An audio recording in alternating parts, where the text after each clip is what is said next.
If you have been a fan of this channel for a while, this video is going to be a bit unusual because we're not speaking about dating or relationships, but we're talking about personal development, personal responsibility, parenting. Now, this is a video from the Modern Wisdom podcast, Mr. Chris Williamson, speaking about the fact that we give a lot of blame to our parents for things that they did wrong. You should have done this, you shouldn't have done that, this sort of thing. But something that we don't pay attention to is the fact that a lot of the things that we blame them for, or the things about us that we attribute to them, are actually upstream or downstream of traits that are actually very useful in our lives that we should be giving our parents props for too. Anyway, let's get cracking. And by the way, this channel is going down a different strategy. We're now speaking about masculinity, spirituality, personal development, fitness, as well as love. So if all of that resonates with you, like and subscribe. Like the fundamental attribution error where we blame others' actions on their character but excuse our own by pointing to circumstance. I cut that guy off because I'm late for work. He cut me off because he's a dick. It's a skewed way of assigning credit and blame. We externalize the bad and we internalize the good. You're quick to blame and slow to credit. You say you're anxiously attached because no one held you when you needed it, but isn't your ability to be alone with your emotions and to endure discomfort quietly also forged in the same crucible? You blame your parents for pushing you too hard in school, convinced that it made you perfectionistic and neurotic. But when was the last time that you acknowledged that same pressure gave you ambition and discipline and drive? You point to a childhood where mistakes weren't tolerated as the reason that you fear failure. But what about your meticulousness, your standards, your refusal to phone it in? You complain that no one ever asked you what you wanted growing up. But could that also be why you're so tuned in to what everyone else needs? You say your low self-worth comes from never being praised. But isn't that the same fuel that makes you outwork everyone around you? Something that I have to work very hard and not doing is victimizing myself, because I know that you know how good it feels to point the finger at someone else and say you are the reason for what's wrong and it is your fault. You did this to me. But the crazy thing is that, let's say someone's done something wrong to you, a parent has screwed you over in some way, they did it to you. Okay, they did, but the only person who can undo it is you. Even if they want to undo it, they can't undo the damage. You have to work on yourself. When we go at blame and blame and blame, what you're doing is taking away your power, because you're saying, I am powerless to change the situation. I have to be locked in a situation for life, and because you're the one who caused this situation, you should be able to end the situation too. But that's just not possible, and we don't get anywhere. And it's a tough pill to swallow, because the things that we may be unhappy with about ourselves, which can come from parents or whoever, they're not easy to get rid of, are they? It's scary to face those parts of yourself. It is uncomfortable as all hell, but there's no one else to do it but you.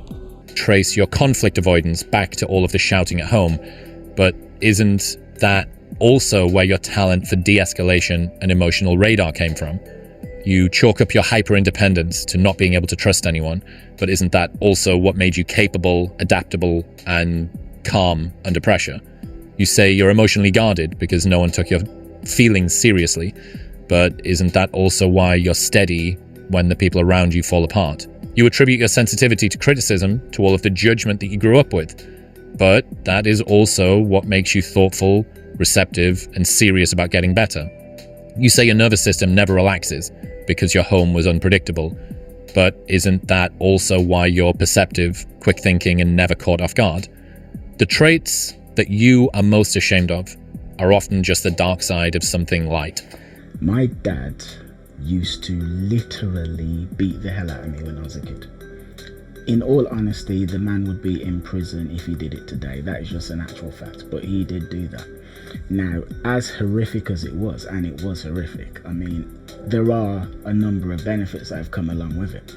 So, number one, he ruled with an iron fist, and he always demanded complete and utter obedience. Something that was really important to my dad was to be seen and treated as the god of the house, the god, unquestioned in any way. And if I was to say something that implied I was a little bit too confident or a little bit too sure of myself, he would beat that out of me, either physically or verbally.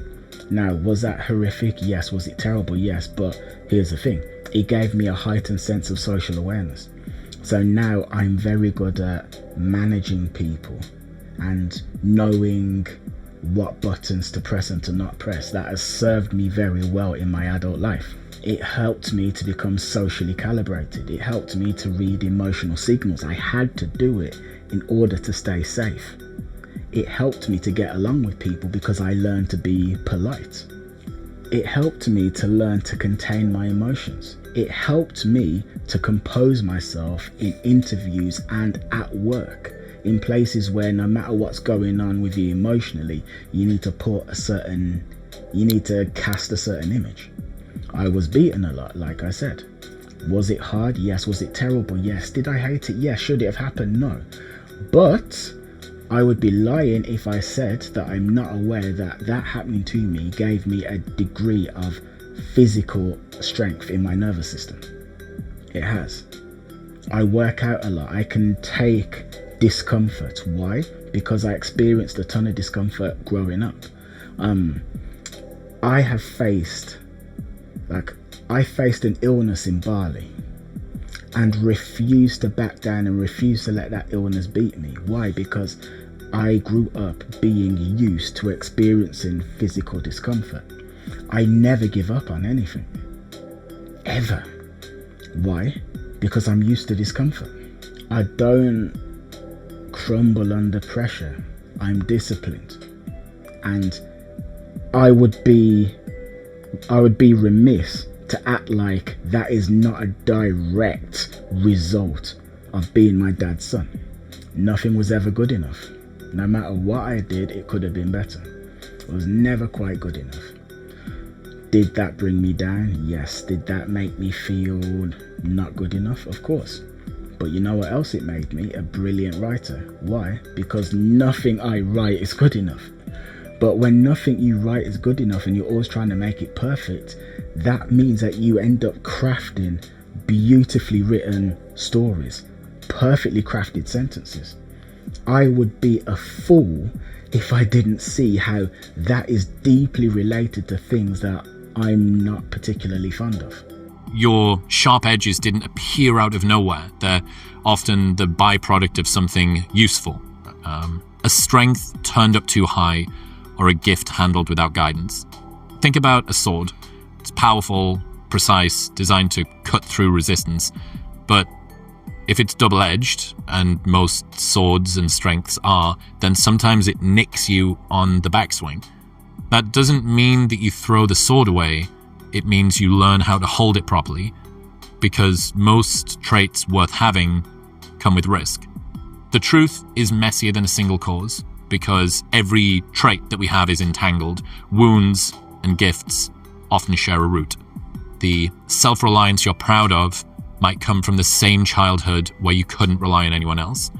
The confidence you carry may have started as a defense against ever feeling small or dismissed again. Even your drive to succeed might be rooted in the fear of not being good enough. But this perspective requires maturity. It is simpler to cast yourself as the victim of bad parenting than to reckon with a complicated inheritance. My dad was born in 1944 in Jamaica, okay? He was raised by his granddad, who was likely born in the late 19th century. Now, my dad's granddad would have been raised by a former slave, okay? Slavery ended in like the late 19th century or so in Jamaica. So that former slave would have experienced slavery.